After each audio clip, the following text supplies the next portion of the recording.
What is up, awesome people of the internet? Guys, the WNBA draft is almost here. It'll be here before we know it. The date of the draft is April the 12th, and we are almost at the end of women's college basketball, right? We just have a couple more games left for the regular season. Then comes conference tournament play. Then comes the NCAA tournament.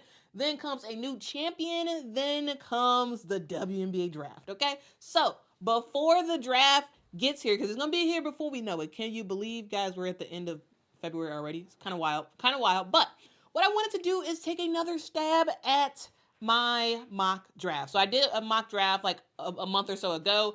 You can watch that video to just refresh yourselves on what I was thinking at the time. And now I have Quita's mock draft 2.0. This one has quite a bit of changes, a lot of changes, okay? And some of these teams I think are going to swing for the fences, and we'll get into why in a sec. The 2025 draft 2.0 edition. Let's go. Also, guys, as we're going through this, let me know what y'all think about the picks I make in the comments below. That'd be awesome. Okay, so number one, we have the Dallas Wings, who have the number one pick, and it's sort of like, hey, who are they going to pick? Well, of course, they're going to pick a point guard, but which point guard? I say that the Dallas Wings are going to pick Paige Bueckers. Now, Paige Bueckers is a 6-foot player. She's 23 years old, been in college for a while, but is someone who is a really good facilitator, right? Also, is just someone who could just overall play make. She can play defense. She can get her teammates involved. She can score. She can do a little bit of everything there is to do on a basketball court. Now, are we seeing a little bit more passive, in a sense, version of Paige Bueckers? Yes, sure. I would say that. Not as aggressive this year, but I think she's a very, very solid pick for the number one pick, right? 18.4 points a game, 4.3 rebounds a game, 4.6 assists a game, 2.1 steals a game, and she's someone who can shoot the three really well, shooting 41% from the three. Dallas needs a playmaker, right? Dallas needs that, and that's exactly what Paige Bueckers can offer. Yes, I do think there is a chance that Olivia Miles can slip in and get that number one pick, but as of right now, because I think primarily of her height, I do have Paige Bueckers sort of beating out Olivia Miles for that number one pick. All right, so Dallas Wings select Paige Bueckers for that number one slot. Okay, number two, let's talk about the Seattle Storm, who got their draft pick via a trade with the LA Sparks. It was a 3-team trade that sent Kelsey Plum to LA, and Seattle benefited severely. All right, so let's talk about this. I have Seattle picking, surprise, surprise, Olivia Miles. Now, guys, Olivia Miles is the point guard for Notre Dame, and when we talk about point guards, man, she is doing her absolute thing. 5'10", is someone who can score the three. She has like that little like step to the side 3-point shot that is like fire. 16.7 points a game so far this year. 6 rebounds a game, 6.2 assists a game. She also is a pretty good defender as well, and can shoot the three really, really, really well. Have I said that already? She can shoot three really well. How well? 44% from the three. She is also a playmaker, and the thing that I think makes it even more likely that they end up picking picking Olivia Miles is because the Notre Dame connection, right? We just saw how the Notre Dame team met up with some of the former Notre Dame players in Unrivaled, and who was like front and center cheesing? Skylar Diggins-Smith. Okay, I could totally see Skylar Diggins-Smith taking Olivia Miles under her wing and really sort of mentoring her, and having Olivia Miles be the point guard of the future for the Seattle Storm. I think that could be really awesome. I think that could be really, really awesome. I don't imagine that Seattle passes up Olivia Miles at that number 2 spot, unless there's some sort of trade or whatever where the Sky move up to that number 2 spot. I think Olivia Miles is gonna be gone. She's gonna be gone with that number 2 pick. Going to the Seattle Storm. Because, of course, why not? Why not? Okay, now, so we got number 1, number 2, both point guards. Number 3 is going to change that up. Okay, so for number 3, we have the Chicago Sky, and I believe they are going to pick Sonia Citron. So Sonia Citron is a, small forward type of player, 6'1", She's someone who can shoot the three really well.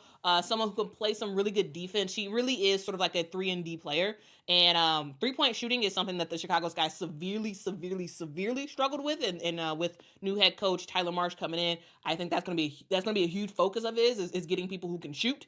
And that's exactly what Sonia Citron could do. Now, some people may say, hey, why don't you have AZ Fudd that high up? Well, I think a big difference between AZ Fudd and Sonia Citron. Yes, AZ Fudd has a better shot, I would say, a better 3-point shot. AZ, her shot is just like really quick. She has a really quick release as well. But the difference I see between Sonia Citron and AZ Fudd as to why the Sky will pick Sonia and not AZ is because Sonia has defense. And her defense is really good. And yes, AZ is a fantastic scorer. But I think Sonia Citron is a little bit more of an all-around player. And that's exactly what the Chicago Sky need, right? They need an all-around player who can knock down threes, also can play defense, also can facilitate if needed, right? Sonia Citron is someone who can do that. 13.5 points a game, 5.5 rebounds a game, 2.9 assists a game, 2.1 steals a game, and she can shoot the three at 37%. So that is Sonia Citron. Though, wild card, AZ Fudd, maybe for the Chicago Sky. Okay, now let's move on to the number 4 pick, and that goes to the Washington Mystics. So now the Washington Mystics, they are at a very interesting point, right? Elena Delle Donne is we still don't really know what's going on with her, but we do know that she's for sure not going to return to Washington.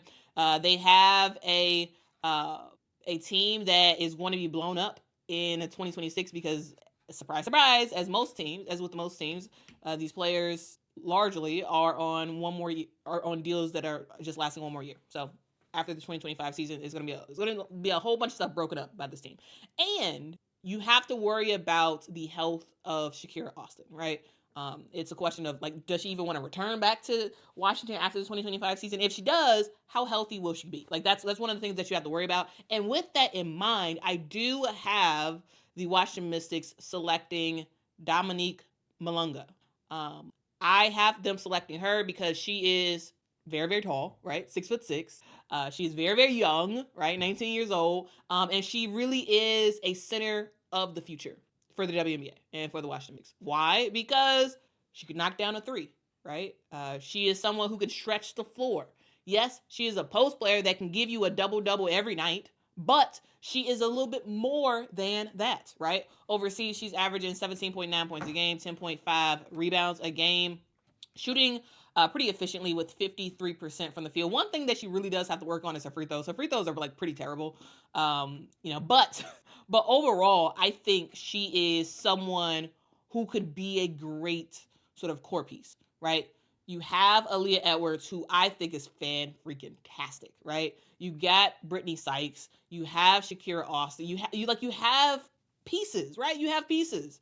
And it's a question of, does the Washington Mystics want to go for a guard, or do you want to go for a post? I think Dominique Malunga is so unique in her height, in her ability to just kind of score a little bit of just about everywhere on the court, that I think you just have to pick her. Like, I don't imagine a situation where the Washington Mystics end up letting a player like Dominique Malunga go at the number 4 spot. Like, I think she's going to fall to number 4, and I think she's going to be snapped up really quick because, again, 6'6", someone who can do long range twos, someone who can shoot the 3-point shot, and also someone who can actually just be a regular post as well. So yeah, I think that's who they select at number 4. Now we move on to the Golden State Valkyries. Now the Golden State Valkyries will pick someone who's been in California for forever, and that is Kiki Ira-Offin. Kiki Ira-Offin is a player at USC, and I think overall, yes, I do think her draft stock has dropped down, right? She was someone who, there was projections of her possibly being a number 2 pick, right? She has dropped from that, but I don't think she dropped more than 5, right? So the Golden State Valkyries, they are trying to build a new thing, right? And they need some really recognizable players, and also they need players who can make a instant impact. And I think that is what Kiki Ira-Offin can do. She's 6'3". She's someone who can score the basketball pretty well. 17.8 points a game, 8.3 rebounds a game for her. Now, yes, does she miss some easy buckets at the rim sometimes? Yes, she does. But Her upside is huge, is absolutely huge, and I think all we are really missing, I would say, is a little bit of the coaching from last year, from Tara Vanderveer to this year, and I think that with the new Golden State Valkyries, them getting Natalie Nakasi as the head coach, I really do think that Kiki Ira Affin can really thrive there. I think she'll really thrive there, and she'll make some huge strides with the Golden State. All right, that leads us to the number 6 pick, and that is the Washington Mystics once again. And the Washington Mystics, guys, I'm gonna make a bold decision, and that is that the Washington Mystics are going to draft at number 6 Georgia Amore. Now, some of y'all may be like, "What? Georgia Amore? Why are you drafting her so high up?" Well, let's talk about why. So, the Washington Mystics, as I said earlier, basically all the other teams, will have a lot of free agents come 2026, right? You still have to figure out, Brittany Sykes is fantastic. Does she want to stay in Washington, right? Ariel Atkins, fantastic. Does she want to stay in Washington, right? There's some question marks about the guards, right? The point guards, the shooting guards for this Washington Mystics team, and do they want to stay, and what will happen? But what you do know is that the Washington Mystics, their future is going to be built on the backs of posts. It is. It just is, right? Even when they won that championship, right? Who was the core player for that? Elena Deladon, right? So your core is the bigs, but you need to make sure that you have guards that complement what the bigs have to offer. And what's the best complement for a big, for like a team that's built around bigs? A point guard. Okay, and that's why I have them selecting 5'6" Georgia Amore. Yes, she's very, very short, but remember this: the Washington Mystics already have Aaliyah Edwards, power forward of the future of the current and the future for the Washington Mystics. You have Shakira Austin, and you're also going to draft Dominique Malunga. Okay, so you have like a really good core post group, and you need someone who can pass on the basketball and someone who can give them more space on the court because they can knock down their threes. And that is Georgia Amore. We all saw when she was at Kentucky how her and Liz, or how she's with Kentucky now, how when she was with Virginia Tech, her and Liz Kitley had a fantastic 1-2 combo. And we know that Georgia Amore can work really, really well with a dynamic post player, right? We know that she can. And we know that she can knock down threes. And when she gets hot, y'all, she gets hot. And so to me, it makes the most sense to draft a player like a Georgia Amore, who, yes, is short, yes, is kind of a defensive liability at times, but someone who can try to help to maximize what your post players have to offer. This is someone who averages 19 points a game, 7.2 assists a game. She can shoot the three ball well, not as great with 33%, but when she gets hot, she gets hot. And when she's not, right? But the good thing about having some really good post players down low is that if she's having an off night, shooting wise, she can just facilitate, pass that ball in, right? So yeah, I think this is a bit of a stretch of sorts, but to me, it makes the most sense while the future is unknown, what will be known is you got Aaliyah Edwards on lock for a couple more years because she's on a rookie deal. You'll have Dominique Malunga, on lock for a couple of years because of the rookie contract, right? And then you get a player like a Georgia Amore. I think it makes a lot of sense. I really do. I really do think it makes a lot of sense. What do y'all think about that? I think that's like a stretch, decision, but I think it makes a lot of sense for Washington. Like if I'm Washington, that's probably what I'm doing. Like I'm probably doing that. So anyway, let's move on to number 7, and we have the New York Liberty. I think they are going to pick up a guard. Now, here's the deal. I originally had the New York Liberty picking Anissa Moore.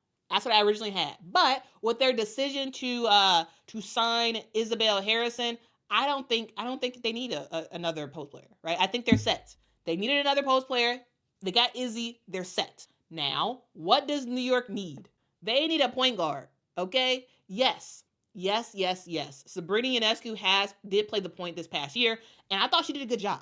But full-time point guard duties for Sabrina Ionescu, I think that wouldn't necessarily be the best decision. So, what does New York need to do? New York needs to draft a point guard. And that point guard that they need to draft is Serena Sundell from Kansas State University. Why? Well, because Serena Sundell is a fantastic point guard. She is someone who can really do a good job facilitating, right?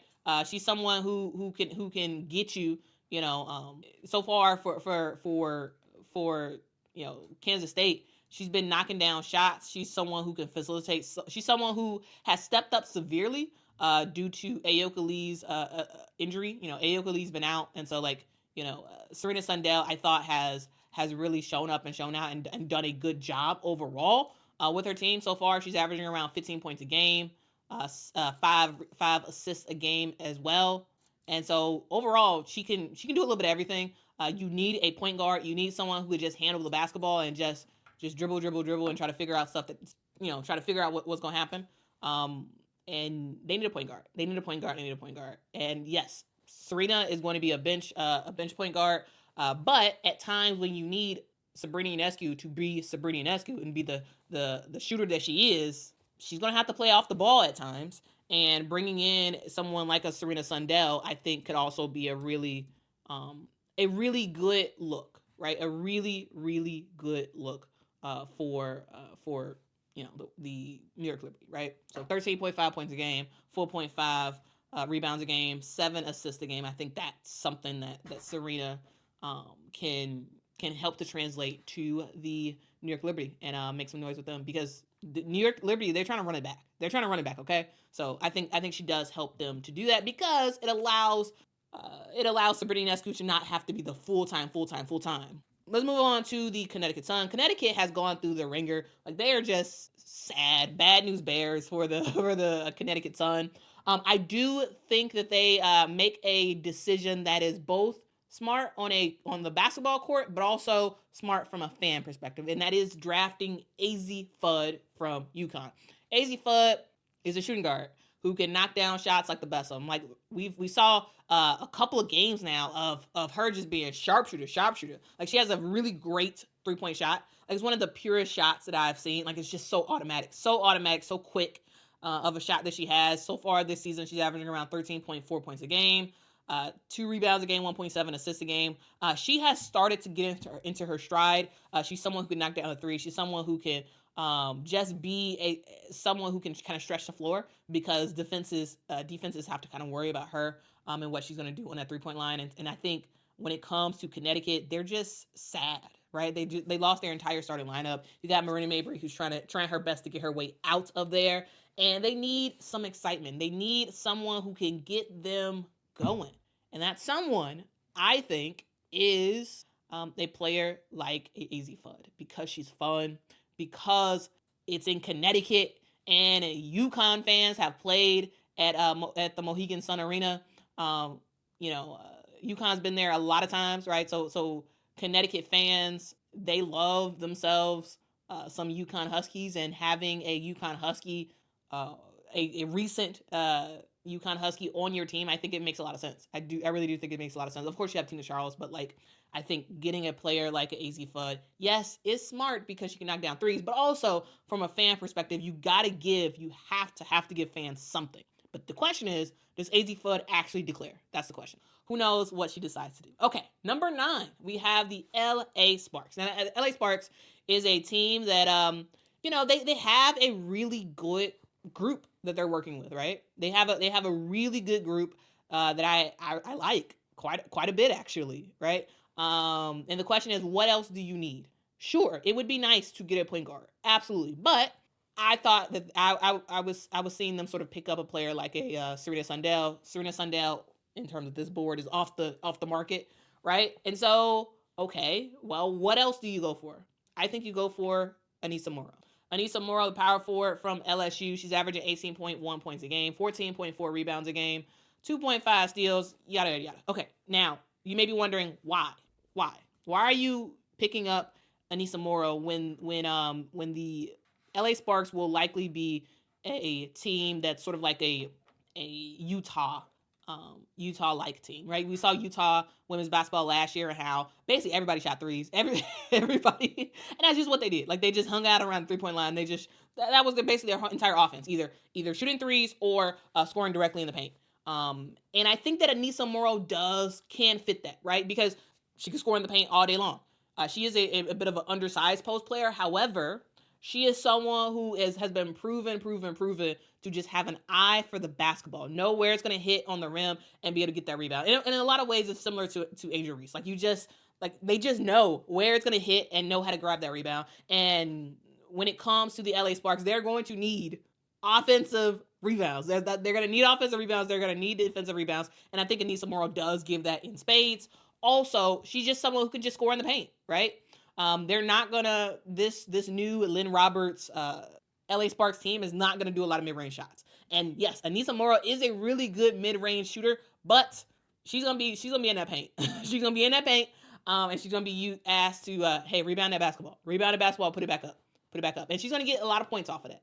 Right. And defensively, I think she's a really good defensive player as well. And that's something that the LA Sparks are going to need. They're going to need somebody who can play some defense. And so, yeah, I think it makes sense for Anissa Morrow to get drafted by the LA Sparks because they're going to need someone down low who can grab rebounds. They're going to need someone down low who can just be a steady Freddy, kind of making stuff happen. And so I think, yes, while the LA Sparks could get another shooter, right, a guard, I think it does make a lot of sense to draft a player like Anissa Morrow just because of what she has to offer that this team will absolutely need. Rebounding, points in the paint. And hey, who knows? Sometimes Anissa Morrow can knock down some threes. So I'm just saying, that could be a thing that Lynn will work on her. Number 10. We've been going at this for a long time. Let's kind of wrap it up real quick. Number 10, I have the Chicago Sky picking up Te-Hina Paopao. Te-Hina Paopao from South Carolina now. Te-Hina Paopao, we all know she's a sharpshooter. She can knock down some threes. This year, she's shown more that she can go off the dribble and make some stuff happen. Sometimes she do get some turnovers when she be trying to get in the lane and try to either pass or do whatever. Anyway, she is someone who can shoot. Tyler Marsh needs shooters. That's what he needs. He needs players who can come out there and shoot. Also, he needs someone who could possibly be a point guard if needed. And that's what Te-Hina Paopao can do. Now, Te-Hina Paopao is for sure a shooting guard, but at times we have seen her run the point for South Carolina. And while she's not like the best at it, she does a pretty decent job at it, I would say. Also, she's someone who can play defense as well. It was just something that the Chicago Sky absolutely want, right? They need three-point shooting. The Sky has sucked at three-point shooting. They need someone who can help facilitate if needed. That is something that she can do. And they need someone who can play defense, and that is what she can do. So, yes, I think Te-Hina Paopao will end up with the Chicago Sky. All right, now let's move on to number 11. The number 11th pick, we have the Minnesota Lynx. I have them making a surprise-ish pick. Now, when we talk about the Minnesota Lynx, we know they love international players, right? International players, you got a home with Minnesota. However, I don't think they go international with this pick. I think they end up picking up Sedona Prince from TC. Why? Because Sedona Prince is freaking tall. What is she, like 6'6", right? This is a team in Minnesota that has been plagued with shortness for a long, long time. Yes, Minnesota is a very, very good team, but at times it's very clear that you just need a little bit more height. And that's what Sedona can offer. She's someone who averages 17.8 points a game, 9.1 rebounds a game, 3.1 blocks a game, shooting 60% from the field. She is a true center. She's someone who can just, hang out down low and score, get you some rebounds, put it back up. Like, she's someone who can do that, and also someone who can block some shots as well. And that is exactly what the Minnesota Lynx need if they want to find their way back to the WNBA Finals. All right, now on to the number 12th pick in the WNBA draft. Guys, to be honest with you, I struggled severely on this one because the Dallas Wings are at a very, very confusing point. Very, very confusing in terms of like what exactly their identity is going forward. And I just have been wondering, okay, like what exactly do you do? What does the Dallas Wings do? They have a hodgepodge of players now. They have a new head coach. They have a new GM, and they'll have a point guard, right, in Paige Beckers. And the question mark is, okay, well, what else do you need? And for Dallas, they kind of need a little bit of everything. But it's sort of like, okay, well, do you go for a center? Because the only real, or do you go for a post player? Because the highest post player left at this point is Ayoka Lee from Kansas State. And it's sort of like, okay, well, you don't want to get Ayoka Lee because then you're going to end up in the same situation where you just was with Dallas, right? Where you had 2 trees or 3 trees really, none of which could really run the floor, right? And they just slowed everything down. So it's sort of like, you don't really want Ayoka Lee. She's talented, absolutely. Has dealt with some injuries, but she's someone who is not very fast. And is just as slow as Tierra McCowan. And I don't think it makes any sense to get that. So yes, you need another post player, but at the same time, I don't think you go for that. You also need some wings, right? You need that small forward type of role figured out, right? But do you get a player like a Sanaya Rivers? Maybe. I could possibly see that happening. But at the same time, you have a roster that you're still trying to figure out, right? You've had trades, you had signings, and the Dallas Wings are a little bit, they're just confusing. They're just very, very, very confusing. And I'm just sort of like, I don't really know exactly where they go. So, or you could get a guard, right? You could get like a Isaiah James type of player. But at the same time, it's like, well, do you really need that? Because you're gonna have Paige. I don't know. Like, they're very, very, very, very confused, right? And so I would probably wind up picking a Sanaya Rivers, probably at that number 12 spot, just because she's someone who can kind of play that small forward type of position. She's someone who can get to the basket. She's someone who can score quite a bit, 12 points a game on average, 6 rebounds, 3 assists. But overall, I'm just not fully convinced of anybody at that number 12 spot because I just don't know. Like, you just look at this Dallas team and you're just like, what in the world? It's a hodgepodge. It's a hodgepodge of people. You got Nalissa Smith, you got Tierra McCowan, you got Maddie Segrist, you got Dejanay Carrington, you got Kiki Herbert Harrigan, you got Maisha Hines-Allen, Arike Gumbawale, Ty Harris. Like, you just Joyner Holmes. Like, you just got some Lou Lopez and it's all. Like, you got some players that I'm just like, I don't know what this team identity is. I don't know what the plan is. And because of that, besides getting a point guard, I'm very confused by this Dallas Wings team. What do y'all think? Are y'all confused as well? Like, I don't know. Let me know y'all thoughts in the comments because I'm just like, I don't know. I don't know who makes center. Anyway, that's the video. What do y'all think about my 2.0 draft picks? Do y'all agree with some? Do y'all disagree with some? What do y'all think? Let me know in the comments below. Hit that like, hit that subscribe, and I will see y'all in the next one. Until next time, guys. Bye-bye.